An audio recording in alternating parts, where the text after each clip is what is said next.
Hi guys, welcome to Let's Talk Business. We put new videos up here every week, so don't forget to subscribe. The latest buzzword, it seems, amongst those in media circles is personal branding. But what exactly is personal branding, and should we be bothered about it? Joining me now via Skype is Simon Jordan, who himself has built a successful personal brand, in part to differentiate himself from the successful mobile phone tycoon of the same name. Simon, personal branding, as we mentioned, is obviously vital for you, but who else is it important for? Anyone who wants to get their name out there, anyone who wants to build their profile to be found on Google, if they want to be the go-to resource in their field, really, it is very important to build that up. To be honest, it's good for anyone to know what their brand is, because a brand, a lot of people think it's just a logo. It's actually the personality. We as people have our own personalities, but if we are the business owner, we are the face of the business, what is that personality?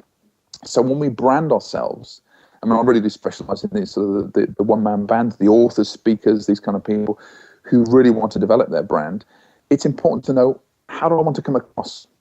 How do I want to shine? How do I want to develop this business personality? Really, it's an extension of you. It can be an aspirational model, so it's something that you want to morph into, but it needs to be coming from you. So personal branding is very important. Look at the Beckhams. Look at their brand. Yeah. How huge is that? It's a household name, the Beckhams. That's their personal brand. So from a starting point of practically zero, which many consultants and loan workers are, what's the best way to get from sort of zero to, I'm going to coin this phrase now, zero to hero? As you said, from zero to hero, that's really what I did. And this is what I sort of teach, what I've learned over the years. I've been in marketing and advertising for 25 plus years now, worked with Sony, Nike, Porsche, Coca-Cola, these kind of guys. And I thought, I really want to start my own business and work with a small business owner and use what I've learned in the big wide world and the corporate world for the small business owner, because the principles are still very much the same. So when I started, I went to every networking event. If there was opening an envelope, I would have been there, which was great for local businesses. So if you wanted to target local businesses, well, do that. That's great. But I wanted to really spread my message out there. I wanted to help as many business owners as possible globally. So the second year, I did all my research and thought, what's a really good medium to do that? How can you get one's personality out there? Because as I said before, your brand is your personality. You can have a fantastic photo of you on the website, the best written copy in the world, but you will never get that energy, that passion, that honesty of who you are unless you're using video. Yeah.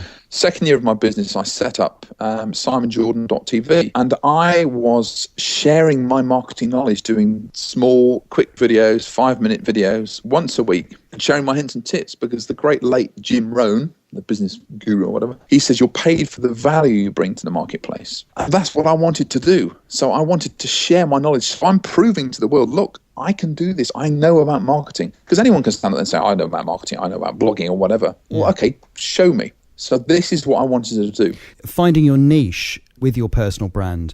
Was that a thing that took you a little while to do? And is that the things that you try and help people with?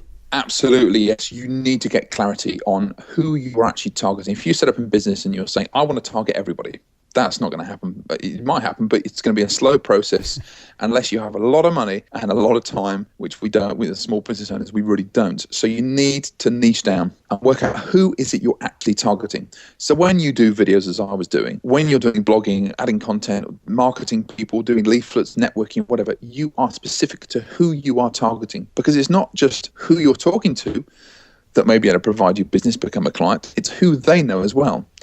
So you're getting a little bit of clarity as you go through. What are the best platforms then to start your personal brand off? Obviously, you might say the internet, but if we can break that down a little bit more than that.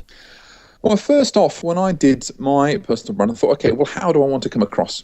And I did this process before I go through with all my clients. It's a series of questions. It's, what are your brand values?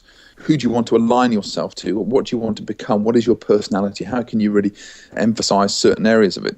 I did that with myself. And I started to dress a certain way. I always wore a pinstripe suit, never wore a tie because that was too formal. I wanted to be informal but still professional and smart. And a little white handkerchief in my top pocket. had these glasses that I still wear. They're slightly different now. Do they have lenses in? I'm presuming you are. Yeah, no, I do need glasses. They're not glass. They're not just glass, and I don't need them. Not just fashion ones. But it was to build that image up. So over time, everywhere I went, I was recognised as that. And I actually went to an event a couple of years ago, and I actually dressed down. Because it was an evening do and it was very informal, it was fine. But it was almost so many people came up and said, "Simon, what's happened? Where's the suit?" People are so used to me doing that. Right. I built such a strong brand image that they were shocked when I wasn't wearing that. So how you want to look to get your personality out there, I would highly recommend using online video, because you never know when people are going to look at your website. We buy on emotion. We buy from people we know, like, and trust. And you can build that up by using video. Adding content online. Again, if you don't want to be going online, you're just targeting local businesses, well, you need to get out there. You need to be getting out and meeting people so they get to know, well, who are you? Who is this person that I'm going to be buying from? To build that trust. If you're doing leafleting, put your photo on there. Do an open event. And on your business card and things like that? Exactly, yeah. I mean, that really worked for me. I had the photo of me. I have the photo of me on the business card. So it's getting that personality across. If you are like everyone else, you will get what everyone else gets. Yeah. You need to be different. You need to be able to stand out. You need to be memorable. You need to be the business that people are talking about, that people are recommending. So how can you do that? So I look at the process of, what are you currently doing? How can you expand on that? How can you develop this personality so people do talk about you? Word of mouth marketing is the best form of marketing there is. Yeah. You can't buy it. So how do you generate it? Simon, is fascinating. Thank you so much for joining me. We'll put all of Simon's details on our website, letstalkbusinessonline.com. I hope you enjoyed that. We upload new videos every week, so don't forget to subscribe.